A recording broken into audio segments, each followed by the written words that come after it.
Good morning, everyone, and welcome to day 2 of our yearly event, the 2021 Primary Care Refresher. For those who I didn't meet yesterday or haven't met before, my name's Rowena Clift. I'm the Chief Executive Officer of Western Victoria Primary Health Network, and I welcome you here this morning on a chilly morning, so good to be inside. Western Victoria Primary Health Network acknowledges the traditional custodians of the lands and waterways, the Wadawurrung, Gulidjan, Garabanud, Kirewarong, Gunditjmara, Jabwarong, Watchabulak, Jajawarong, Jadwajali, Wagaya, Jadwa, and Jakabuk people. We recognise their diversity, resilience, and the ongoing place that Aboriginal and Torres Strait Islander peoples hold in our communities. We pay our respects to elders both past and present and commit to working together in the spirit of mutual understanding, respect and reconciliation. We support self-determination for Aboriginal and Torres Strait Islander peoples and organisation, and we will work with them in partnership on closing the gap. For those of you joining us again, I hope you all enjoyed day 1 of the refresher. I found myself switching between the 2 different streams and the speakers were remarkable. I'd also like to welcome those of you who have just joined us for your first day. The primary care refresher does look a little different this year. It has progressed to an online format largely due to the previous COVID-19 restrictions, which we know. Here we are back in lockdown. Although with positive cases rising in Metro Melbourne, this week we were reminded with how quickly things do change. With previous face-to-face refreshers, we've had around 150 people attend, but for this event we've had more than 250 participants register, which is a great result. The online format does mean that GPs and other health professionals from across Western Victoria can access this conference easily without any travel constraints. We've also expanded the conference this year to include all health professionals alongside our GPs with the 2 streams as follows. We have the GP stream, which is covering important topics relating to the GPs only, and the primary care stream, covering important topics relating to GPs, practice managers, practice nurses, practice staff, and allied health professionals. But if you're like me, you swapped between the 2. I would also like to thank yesterday's keynote speaker, Professor Michael Kidd, AM, the Australian Government Department of Health Deputy Chief Medical Officer, who gave us a wonderful insight into the government preparedness for COVID and vaccination rollout. I would also like to acknowledge the important contributions of our conference delegates, the WVPHN staff, conference support sponsors and all others for supporting us in this annual event to ensure that you get quality educational program delivered successfully. Our sponsors are AbbVie, AstraZeneca, Benson's, Bristol Myers Squibb, Pfizer, GMHBA, Hospice, Lake Imaging and Lundbeck. I would like to acknowledge the tireless work of the Primary Care Refresher Committee and thank our conference facilitators, Claire Dagley, who did a wonderful job yesterday, Linda Govan, who's on today, and Dr. Anne Stevenson, who really did know how to fill in when IT issues kicked in yesterday. So well done, Anne, thank you. And Anne and Linda today will be facilitating the GP stream for Anne and Linda the primary care stream. And we have some wonderful speakers today. We'll be welcoming Dr. Hugh Seward, AM, who'll be speaking on chronic disease, prescribing physical activity in a few easy steps. Joe Millard and Mark Dempsey, very familiar with WVPHN from the Australian Primary Healthcare Nurses Association, and they'll be presenting on building nurse clinic building blocks. We've got Nick Brayshaw speaking on integrating transgender health into mainstream general practice. Kim Poyer and Rowena Hagen, who are doing our nurse-led clinics, business modelling and team engagement. Louise Stone will speak on trauma-informed care.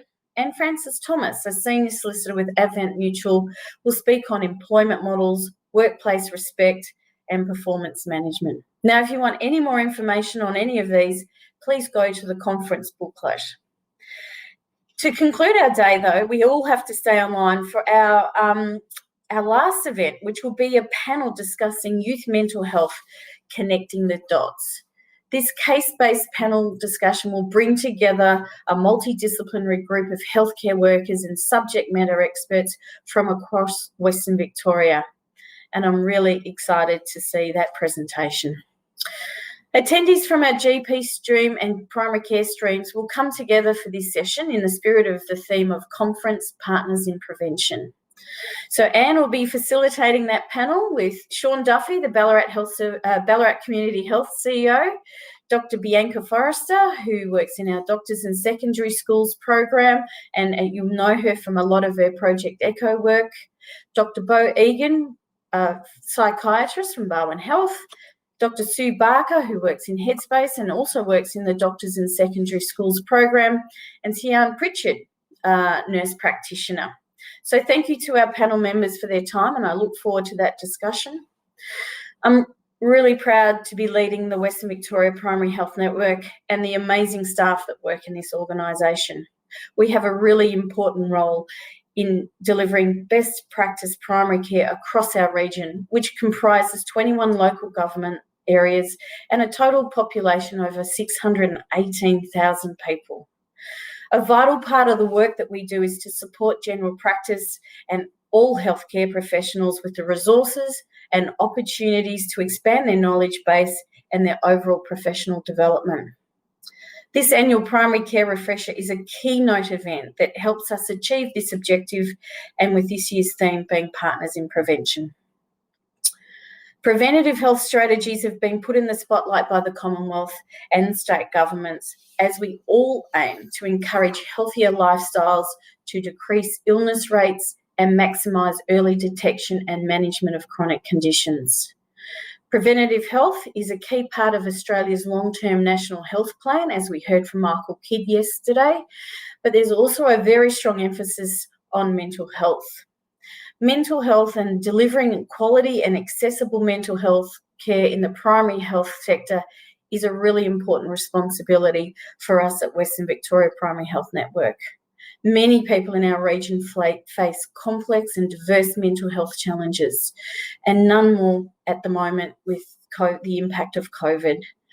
Our role is to partner with primary health providers to deliver the best available support and services. So we do that in a number of ways through suicide prevention services in Western Victoria, and we work closely with the federal government on a number of key objectives. So we want to appropriately support people at risk of mild to moderate mental illness through the development and implementation of low-intensity mental health services. We support region-specific cross-sectorial approaches for children and young people with or at risk of mental health, including those with severe mental illness, and allow them to be managed in primary care. We're looking at how we can address service gaps in the provision of psychological therapies for people from underserviced population groups. We're commissioning primary mental health services with people for severe mental illness being managed in primary care, including their clinical coordination with severe and complex mental illness. We're really focused on encouraging and promoting a regional approach to suicide prevention and a strong focus on enhancing and better integrating Aboriginal and Torres Strait Islander mental health services at a local level. So we commission services and oversee projects in collaboration with community and healthcare services which really respond to the local mental health needs. And what we're aiming to do is increase the efficiency and effectiveness of primary mental health and suicide prevention services for the people with or at risk of mental illness and or suicide in Western Victoria. But we also want to improve access and integration of primary mental health care and suicide prevention services to ensure that people with mental illness receive the right care in the right place at the right time. COVID-19 has been the biggest healthcare challenge of a generation. What it means for the future of primary health care is really yet to be fully understood. Many of you have faced so many challenges over these last 18 months. You've had enormous disruption to your normal clinical service delivery, requiring you to adapt to new approaches, moving to telehealth. It's brought about many benefits about accessibility, but it has its limitations, we know. And we really want to work with the government and with you to make sure that this important service continues into the future. There's been threats to general practice business models and real concerns about financial viability. And we've been navigating that tension between safe, high-quality provision of care and protecting your very valuable staff and healthcare team. That's just some of the challenges we've all faced. Western Victoria Primary Health Network has worked really hard over the last 18 months to try and keep that information flowing to you, to allow the state information, the Commonwealth information to come to you in a way to provide the best information that's accessible to you in ways that work for you. We've been listening, we've been adjusting our approaches as we hear from you and about what works. But please keep telling us. We need to hear from you about what is helpful and what isn't, so that we can give you the best support possible. I want to thank you again for joining us this weekend with this new online format. This refresher encourages primary care professionals to learn with peers and to ensure that we're all informed on contemporary and best practice primary health care. Now, I'd like to acknowledge and extend a really warm welcome to our keynote speaker today, Adjunct Professor Alison McMillan, Australian Government Department of Health Chief Nursing and Midwifery Officer. I'm not going to say how long Alison and I have actually known each other, but it's been a wee while, and we've crossed paths a number of times, and I'm really proud that she's got this role for the Australian Government. Alison commenced at the Australian Government Department of Health Commonwealth Chief Nursing and Midwifery Officer in November 2019. Alison is a registered nurse with a critical care nursing certificate, a bachelor degree in education, a Masters of Business Administration, and she has held a number of senior executive roles in government and health services within Victoria, including the Chief Nursing and Midwifery Officer and the Director of Quality, Safety and Patient Experience. Before I do hand over to Alison, I just want to let you know that Anne Stevenson will be facilitating a short Q&A with Alison, so please make sure you put any of your questions in the Q&A box. I really hope you enjoy the last day of the 2021 Primary Care Refresher, and we hope to see you next year. Please take the time to feed back to us about how you found this event this year, and that's all found on our website as well. And Alison, a very big warm welcome to Western Victoria Primary Health Network Primary Care Refresher. Good morning. Thank you, Rowena. It's great to be with you. This, in fact, is a little bit of a step down memory lane for me to some extent. I do remember in the days of the West Vic Division of General Practice, I actually went to one of the continuous education programs when it was the Division of General Practice, and we had a fantastic weekend at the winery at Warrenmang.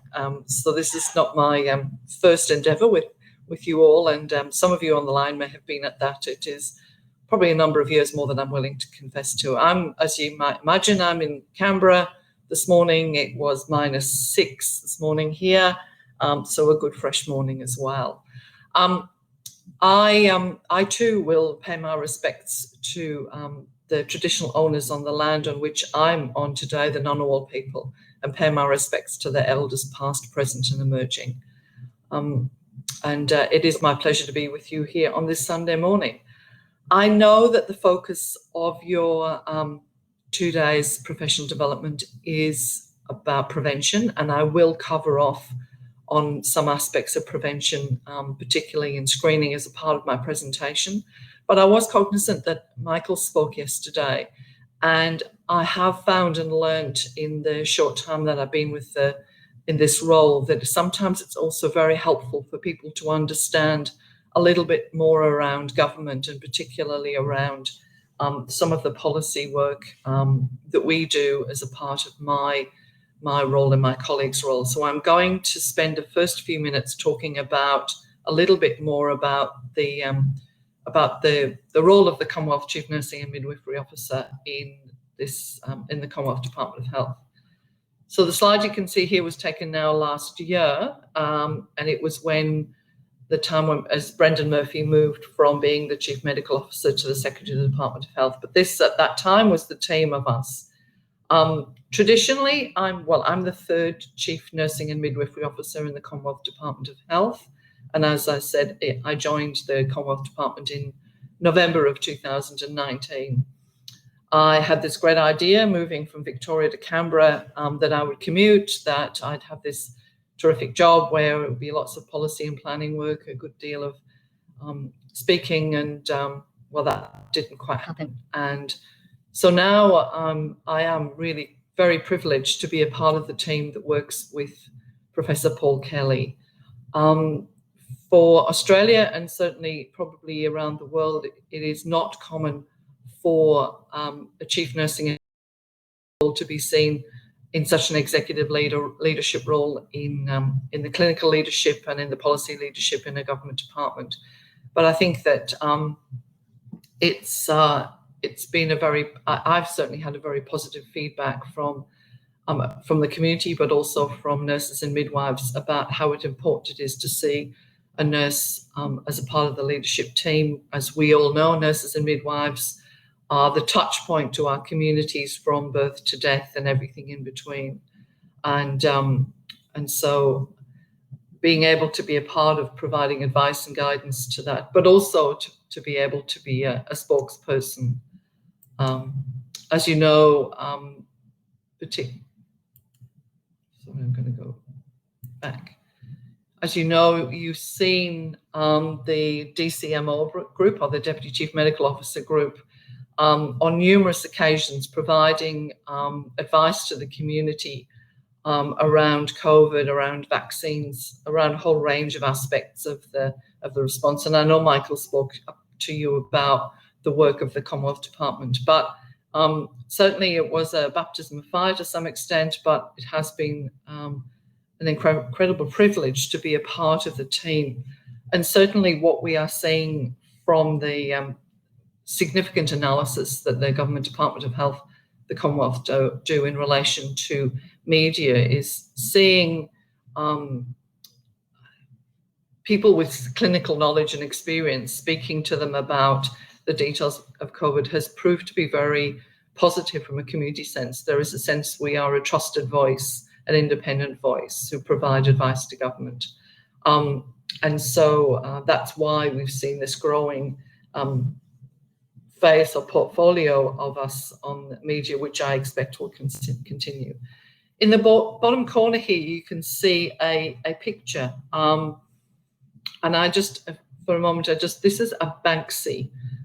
He apparently, this pencil drawing, I think it is, in Southampton Hospital in the UK last year. It appeared one morning in their foyer. It is a Banksy, and he presented, as he has that way, just left it for them. The picture obviously is, for me, a very pertinent picture around the change in roles of particularly the language they use in the UK of nurses as heroes.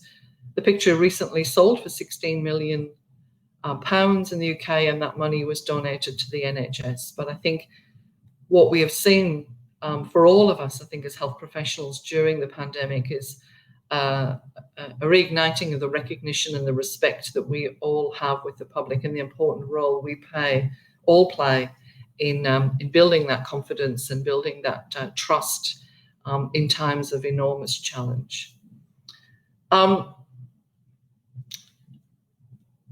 One of the,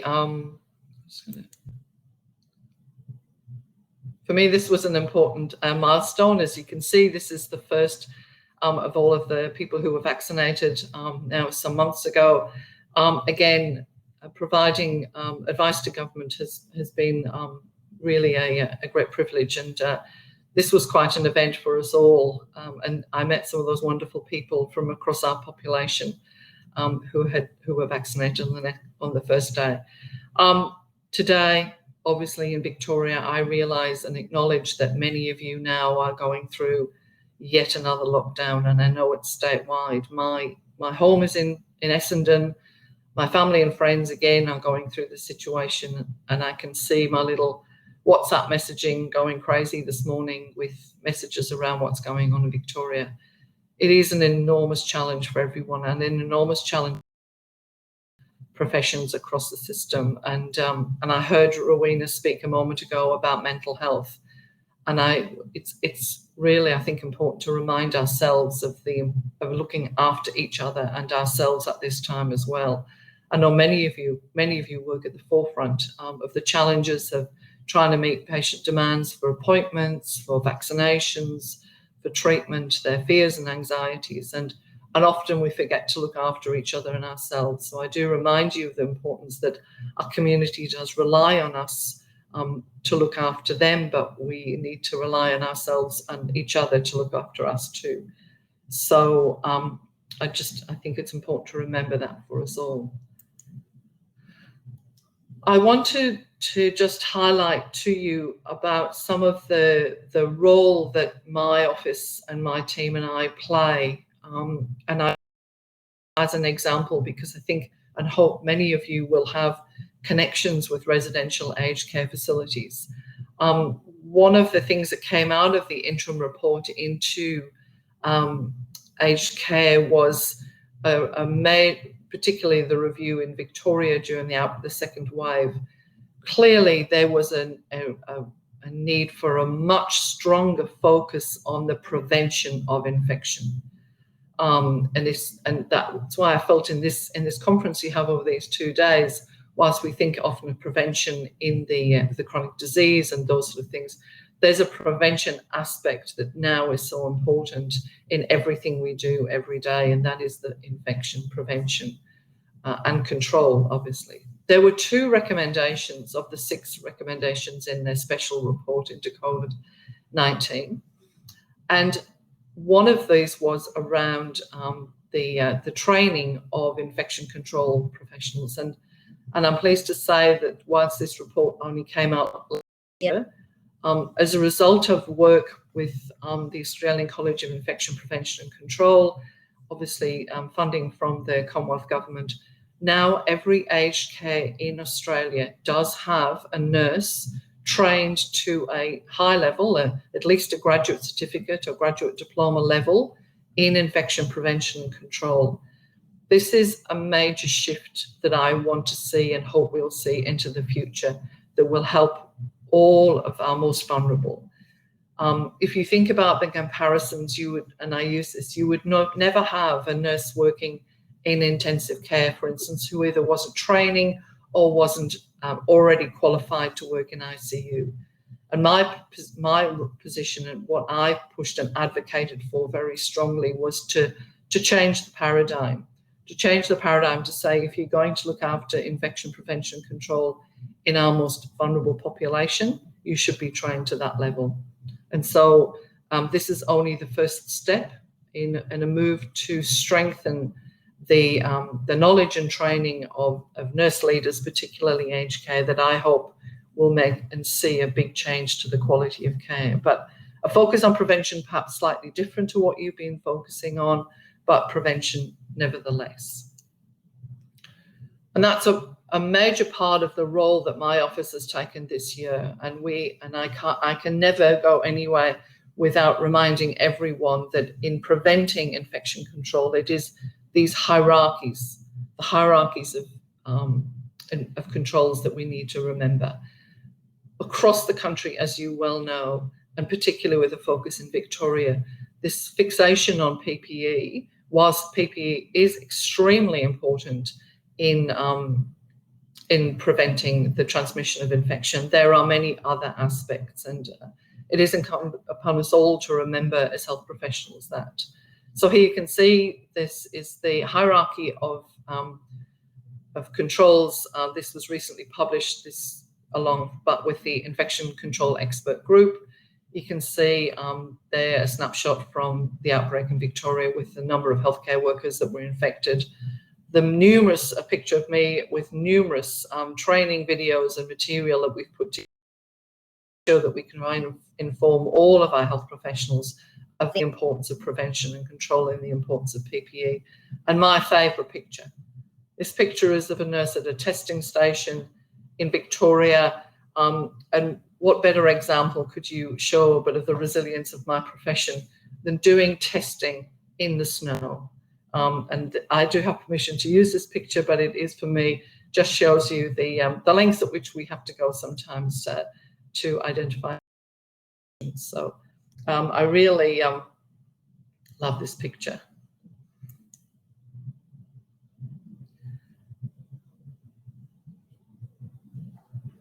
I move now perhaps into, this slide is a focus of slide that I've used on a number of occasions, and I think we're all very familiar with these contexts. I'm not going to read them, you can see them on the slide. Some of the context of the challenges we're all facing into the future. And I heard Rowena say, of course, the pandemic has been the greatest health challenge that we've seen in a generation. I think some of these things, these contexts have changed. We will not really know the major future until we can get to, hopefully, to the other end of this pandemic. Some of these figures about GDP, I don't know that we could still focus on. I think that the aspect of the trust of government has been really interesting when, during the pandemic, we have seen our community particularly refocus towards government for keeping them safe and protecting them. You all work in an incredibly complex environment with incredibly challenging situations. And we do these in the context of not only the current situation, but what will be bringing the changes in the future. So this really, our environment is continuously changing and will continue to change. And I heard also, Rowena talk about mental health, which I'll speak a little bit more about in a few minutes. I can't help but have to give you a quick snapshot for those of you who would like to know a little bit, you're going to know a bit more anyway, about nurses and midwives. So this is quick facts. These are fact sheets are available on the Department of Health website. It tells you a little bit about nursing and midwifery in Australia, who we are, what we do.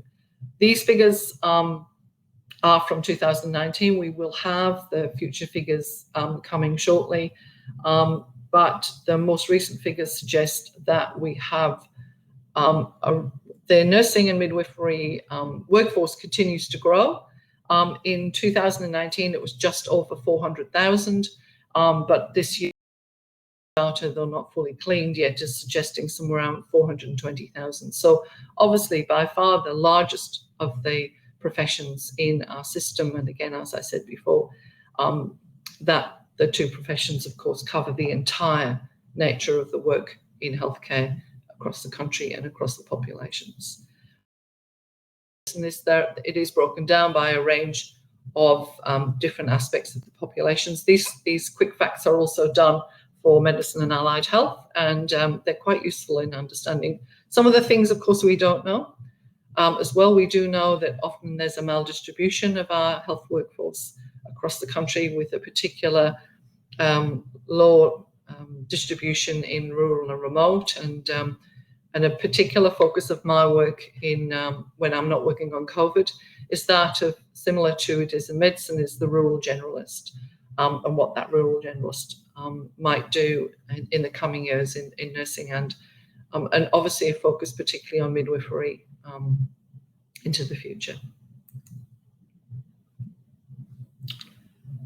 One of the key strategies, again, in my work is this of the Nursing Towards 2030 strategy, looking at the future of particularly nursing and midwifery, and looking to nurses who are working to their full scope of practice. And a particular focus, obviously, is in primary healthcare. We have worked with APNA for a very long time and continue to look at how we can continue to build the partnerships, particularly in primary healthcare in general practice, and look at how we can work to develop and improve this and develop the scope of nurses across the system. And I employ you all to do that. The sort of nursing strategy we're looking at here, these are the type of things: building nursing leadership, looking at a sustain of the workforce, looking particularly at rural and remote and regional nursing, looking what is the future role of the nurse practitioner and how can we make sure that that vital role is used to the best outcomes for patients across the system.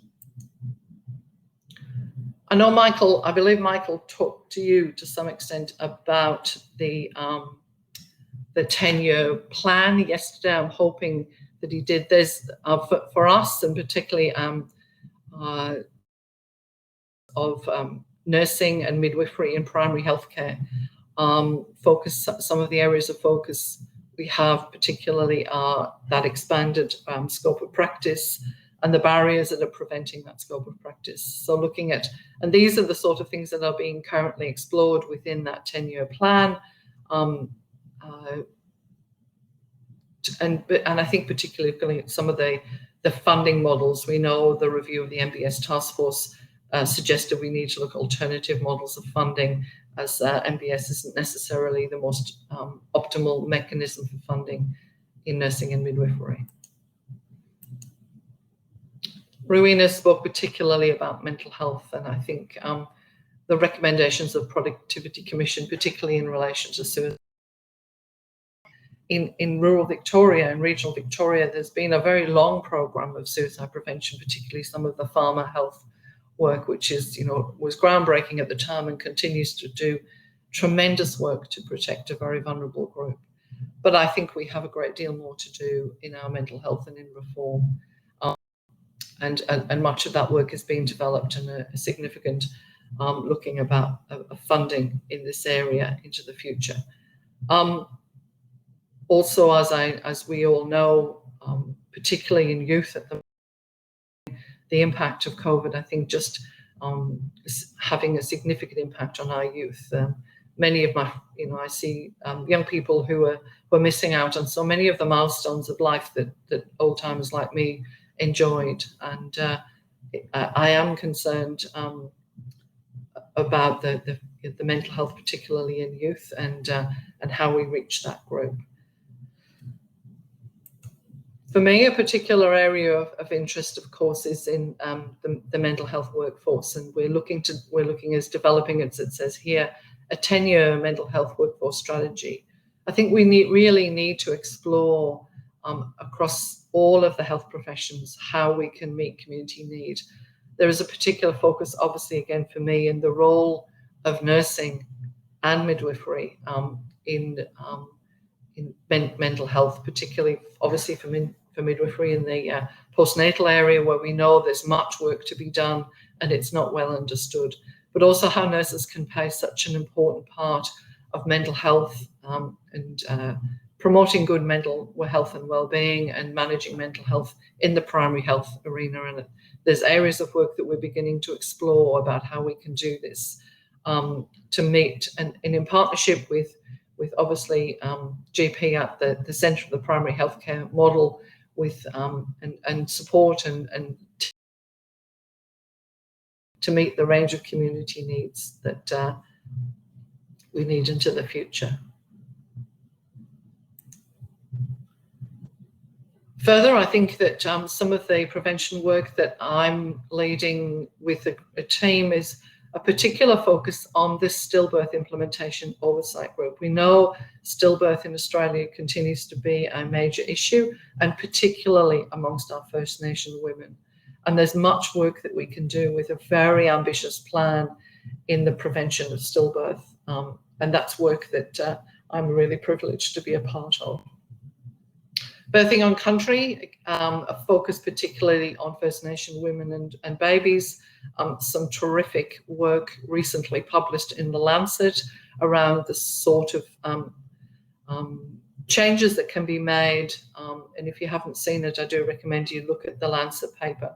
With obviously the study was based in an urban situation, but if we could duplicate even half of some of the outcomes of that birthing on country work in Brisbane, then we would be going a long way to closing the gap. And also particularly a focus with the Australian College of Midwives on continuity of care, looking at those models of partnerships in managing birth and how to do that in partnership with women. And the evidence around continuity of care is irrefutable, but The implementation often is quite a challenge, particularly I acknowledge in rural and regional areas where the workforce challenges are constantly a part of trying to meet the birthing needs of women. I'm going to move for a minute, and I'm just checking the time. Doing okay, a few more minutes. Is about getting people back to their appointments. We know that we did see a drop-off in appointments, and so we know that encouraging people to continue, as it says, to look after their is really important, and how to re-engage people with their regular health practitioners. I was fortunate enough to be at an event of Cancer Australia this week where they were talking about their launch of the reminder program that they have in cancer screening. And so I'm going to speak predominantly about the work that we've been focusing on in cancer screening. I'll come back to so we've been promoting through a whole range of social media and different media of the importance of screening. It doesn't matter whether it's webinars, it's all of the social media world today. We are looking to try to promote and get people back to screening. Particularly of interest at the moment, and I don't know if you're aware, but there is about to commence some work on cervical screening testing where it's a self-test in the privacy of your own home. And I think particularly for some of the hard to reach populations and for remote, this might be a different way of doing things. But we are doing a great deal to promote these programs to encourage people to get back to screening, and we'll continue to do those. I've just got to look. I've got notes on an iPad here.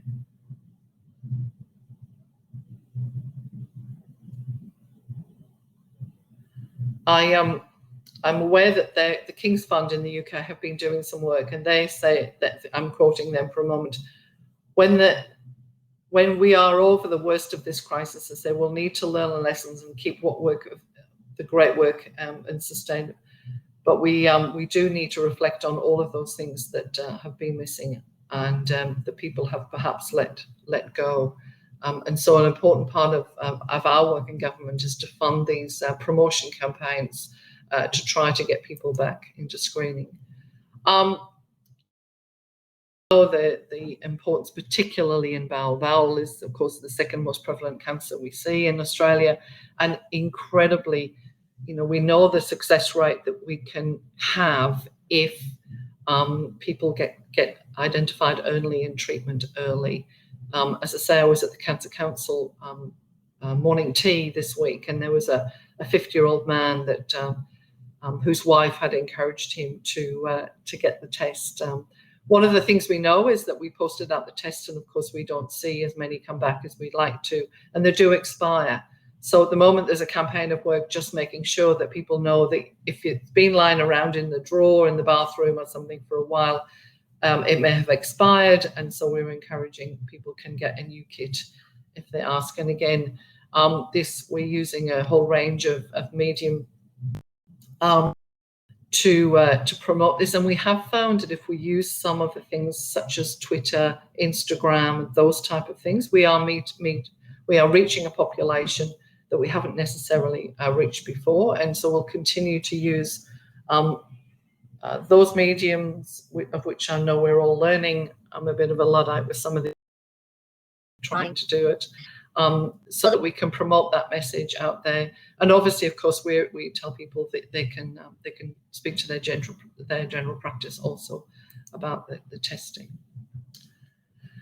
I'm conscious that I've got to give some time for questions, and I hope you will have questions for me. My final slide here is just about thinking about the continuity of care that we look to all of you to deliver from birth to death, and obviously the strong focus on prevention you have today is terrific. I know in times of crisis, particularly that we've had months, perhaps not had as much of a focus on prevention as we would have liked to, but we know that that's such an important part of what you all do on a regular basis. So I do thank you for the great work that you do, serving all of the patients in our system. And I look forward to some of your questions. So thank you. Thank you so much, Alison, for that. That was so interesting, and I think people like you are so valued that cross the bridge between on the ground and government, and it's really important that we have trusted voices there advising government. And I thought the other interesting thing was advising media, and now our other is social media. We need to actually be in that space. I think we've let some of the kooky people take over that space, and so really great work. So I'm just going to open the questions here. So I'll just read them out. Anonymous, why? Oh, this may not be for you, I don't think. I'll just leave that one. In my opinion, too much money is invested into low to moderate levels of mental health and too little into acute care and continuation of care for severe mental health problems. Norman Swan did an excellent program on which this reflects what I see in clinical practice. Can you comment on that? Do you want me to read that again? So I guess the question really is, it's more of a comment rather than a question. I think it's a hard one. So I think there's a hard one. Yes, I think. Yeah. I'm not going to shy away from the questions. That's okay. I know that out there today there are lots of challenges. Our acute hospital system is really struggling to meet the demand for inpatient care. There's no doubt about that. We all know that situation is there. We all know that over the years we've looked very hard at trying to deinstitutionalize mental health as much as we can. My colleague Ruth would probably say there's a need for a balance, and perhaps we've shifted the balance a little one way more than the other. I'm not sure that I agree with the comment that that perhaps we should invest more in the inpatient care and not take it away from the other community-based services. And part of the 10-year mental health plan is trying to look at that work, and certainly also the work that came out of Victoria. Some of the findings in that and some of the stories were very confronting, I think, for us all. And so I don't think any of us are shying away from the challenge of mental health in its entirety. It's a really tricky one. We can't do it perfectly. Anonymous asks, the thing I find incredibly disappointing and causing huge moral injury to GPs is that the patient Medicare rebate is less for mental health items than standard items. Is this being addressed at government levels? I'm going to have to take that one on notice, because the Medicare benefit is not my but I will. I'll take that. I'm happy to take the question, and yeah, and I can come back to you. These are decisions made. Yes. And obviously, I think the disconnect about what's on the ground and government is probably a sore point for many people. But I think we look at someone like Alison, who actually crosses that bridge, and it's a difficult one to cross, I think. Carolyn Billington asks, in your focus on midwifery care in general practice, are you looking at the MBS items for midwives to go longer than a 6-week post-delivery? 6 weeks for a full-term mother and baby is often not enough time to let alone a premature baby who are not often even home within the 6 weeks, especially when dealing with feeding and mental health. Being able to have a longer rebate period will be beneficial for mothers. Okay. Again, MBS is not something I would deal with on a daily basis. Yeah. It sounds like it makes sense. There's lots of reforms in the MBS at the moment. So again, I'll feed that back to my colleagues around making sure that they've considered particularly, I can clearly see that with a mature 6 weeks may not be enough. I can't promise anything, but obviously, one of the things that don't, make sure you're voicing these in all sorts of ways through the College of Midwives, for instance, and other groups who can often advocate on your behalf, that can get these onto the government agenda. Yeah, maybe that is really the question here. Is I think people are, I'm hearing this in the questions, that there are often frustrations at the on the ground level, and what are the avenues that you may take your concerns, and you're saying as a midwife through the College of Midwives, is there any other sort of avenues for people? So as with in all of the health professional groups, we do really take very seriously the peak bodies. So whether, and I mentioned before, APNA, College of Midwives, College of Nursing, I myself have a strategic reference group. During the peak of COVID, I would meet with them every week. They are often the conduit from the health professionals through the peak bodies to me and to government. So they're an important pathway, and I think this government particularly has learned and understood some of the vital roles that some of the really big peaks, such as the AMA and ANMF, have had in providing advice to government, and certainly, obviously, in my scope, the ANMF has become a critical partner for us in reaching the aged care workforce, which is not an easy group to meet. So whilst we don't always agree, and we know we don't always agree, it doesn't mean that we can't have a focus on patients or residents and work very positively together to achieve a good outcome. So the peak bodies are really important to us.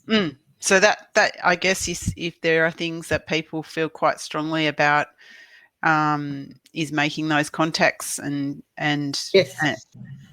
And the only way to make change is actually put the work in, I guess, isn't there? So this one I wasn't going to answer, but I think it's in that same issue around people frustrated on the ground. Why then is it so difficult to get an urgent mental health assessment for someone in crisis? And I think, yes, that has been a real issue on the ground, but maybe a difficult one for you to speak to, or not, Alison? It is that, I'm not going to go there.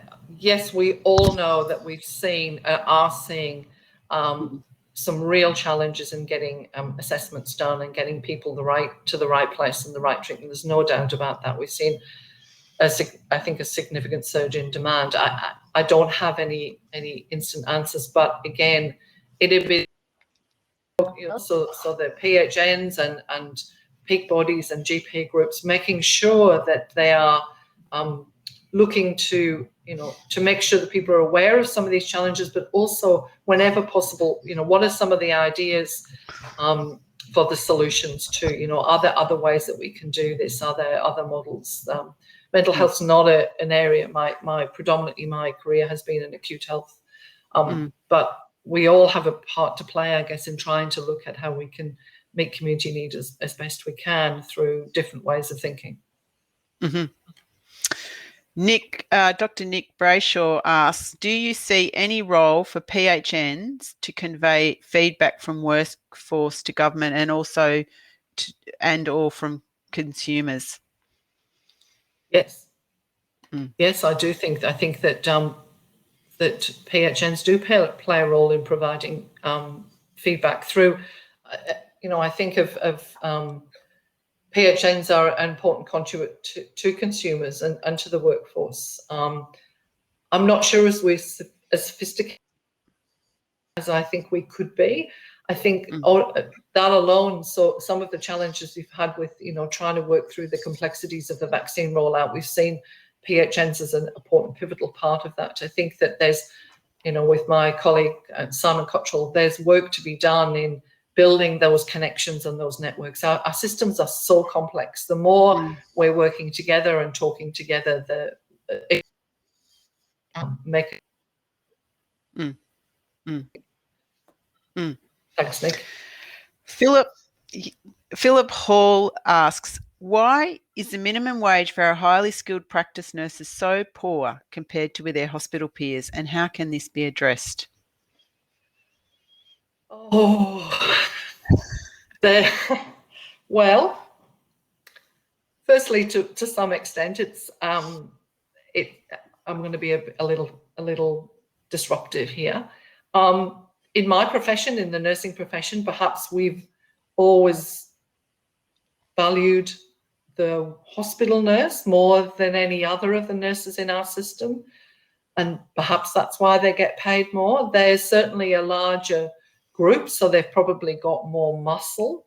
I think there's a major issue in that in our profession we do tend to lack an acknowledgement of the important role that primary health nurses play and aged care nurses play in our community. And I know it's not perhaps not relevant to the primary health, but in aged care there is a wage claim at the moment through the Fair Work Commission. We need to better promote primary health nursing as a career option. We're working with APNA to do that so that we get novice nurses into the system as graduates. And we need a better career structure so that there's a way in which people can continue their career in primary health care, but also see career enhancement and growth. I think they're important parts of seeing wage growth as well. Thank you so much, Alison. I think we will have to finish there because I need to spend a little bit of time going through housekeeping with everyone. Okay. So thank you so much for taking the time to speak to us today. So my pleasure.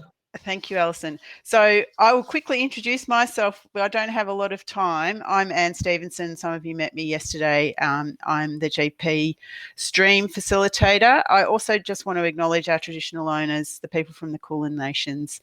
I will go straight into housekeeping because I've only got a couple of minutes left, and some of you may not have been here yesterday. So just going through how the whole thing works online.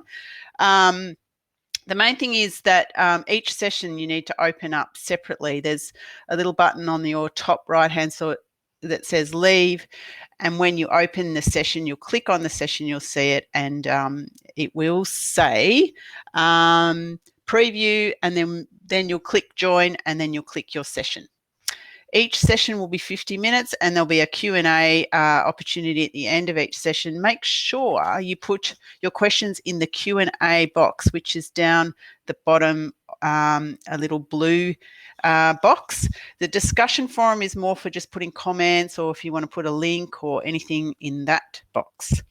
There will be a post-conference email, and this will give you a certificate of attendance, and it will give you a link to the notes and the PowerPoints. All the sessions will be able to be watched again through this portal. So now you have this portal, you can open it again and you can watch things again. Points will be applied for through ACRM and RSCGP. Sometimes there's glitches. Yesterday we had a couple of times where this froze, but usually it comes good. So just hang in there. You make sure you're using Google Chrome to watch. That's sometimes the issue. If you're having trouble, there is a live support button, which is at the top of your screen if you're having trouble. So click that, and often that will you'll be able to get some help.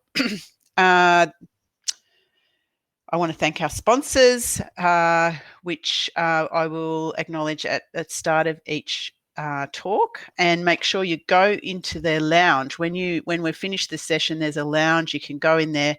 If you go in there, there is an opportunity to win a $200 book voucher.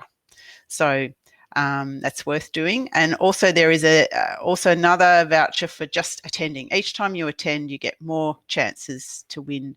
So we'll announce that at the end of the day. The last point is evaluation. Make sure at the end of each session it's like a 1-minute tick box evaluation, and there will be a more thorough evaluation at the end of the whole conference, which I really encourage you to do because it really helps us plan what we do, how we do it, and it really makes us be able to create conferences that are better for you. I think that's all. So I think I've done that in the time. So we'll see you again in the next session very shortly. Thank you.